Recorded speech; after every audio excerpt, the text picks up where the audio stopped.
Salam PPG Indonesia.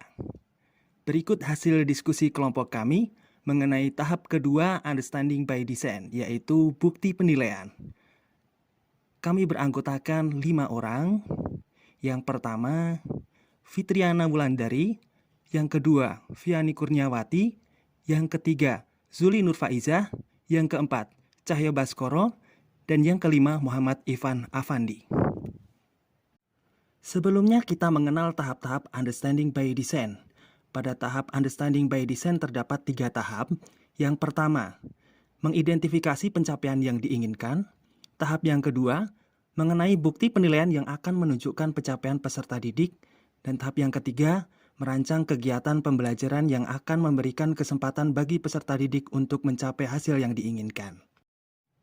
Kali ini kita akan membahas tahap yang kedua, yaitu bukti penilaian. Selanjutnya kita akan merumuskan penilaian pembelajaran.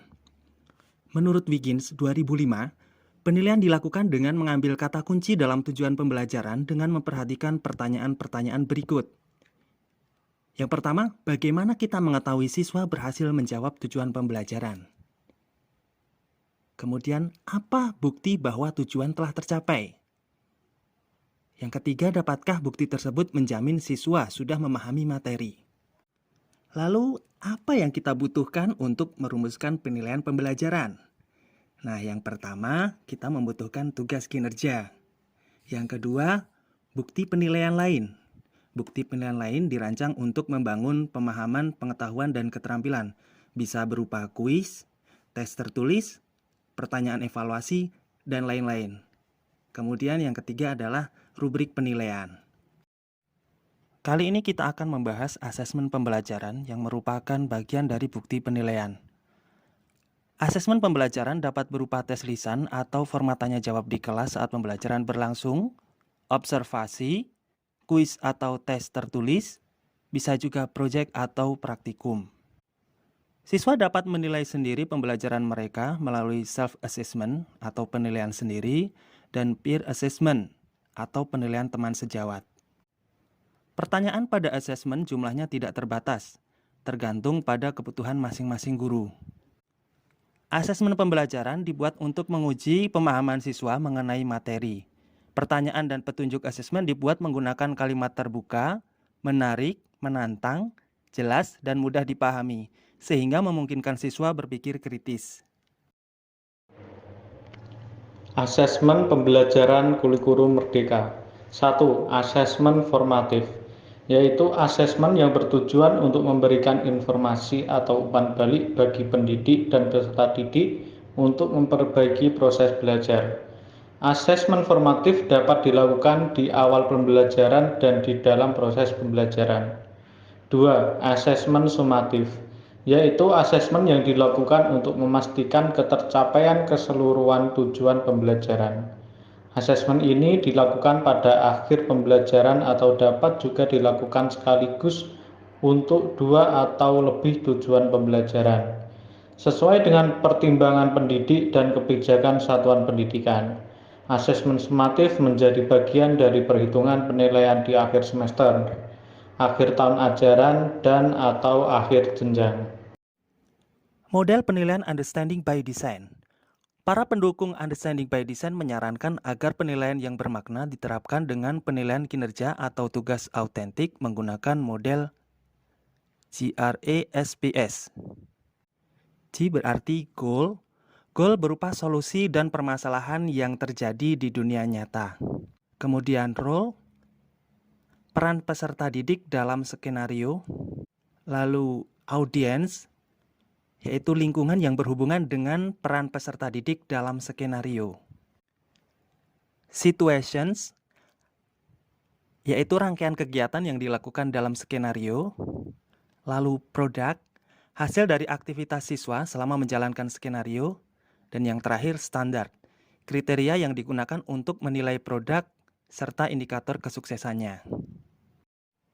Terdapat 6 aspek yang dapat mengukur pemahaman dalam Understanding by Design. Di antaranya yang pertama, mampu menjelaskan. Maksudnya adalah mengungkapkan pengetahuan yang dimiliki. Pengetahuan berasal dari pendapatnya sendiri, mampu menjabarkan secara rinci dan dapat membuktikan pengetahuan yang diungkapkan adalah benar. Yang kedua, mampu menafsirkan.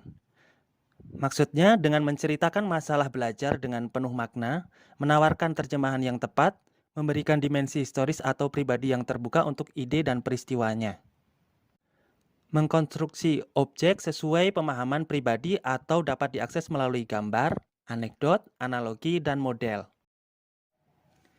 Yang ketiga, mampu menerapkan, yaitu dengan bukti secara efektif menggunakan dan menyesuaikan apa yang mereka ketahui dalam konteks yang beragam dan nyata, atau siswa dapat melakukan berdasarkan pemahaman teori, petunjuk prosedur.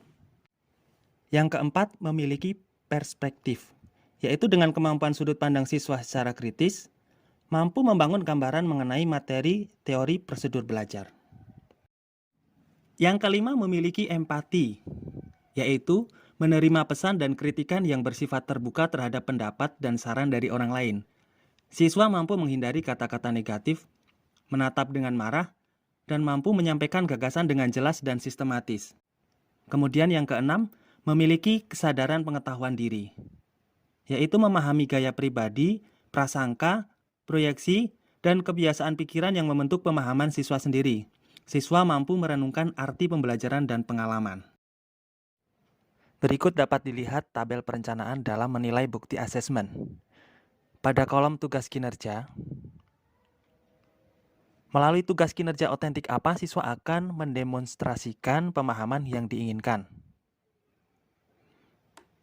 Tugas kinerja dalam matematika dapat meliputi presentasi tugas matematika, proyek atau investigasi, observasi, wawancara, dan melihat hasil atau produk.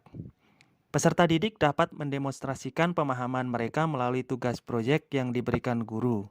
Contohnya proyek menjadi arsitek untuk rumah sendiri, membuat desain, ukuran, skala, dan seterusnya. Adapun bukti lainnya, melalui bukti lain apa siswa akan menunjukkan pencapaian hasil yang diinginkan. Siswa dapat menunjukkan pencapaian hasil belajarnya melalui observasi, unjuk kerja, laporan proyek, dan presentasi. Baik, demikian tadi mengenai pembahasan bukti penilaian yang merupakan tahap kedua pada Understanding by Design. Baik, terima kasih. Salam PBG Indonesia.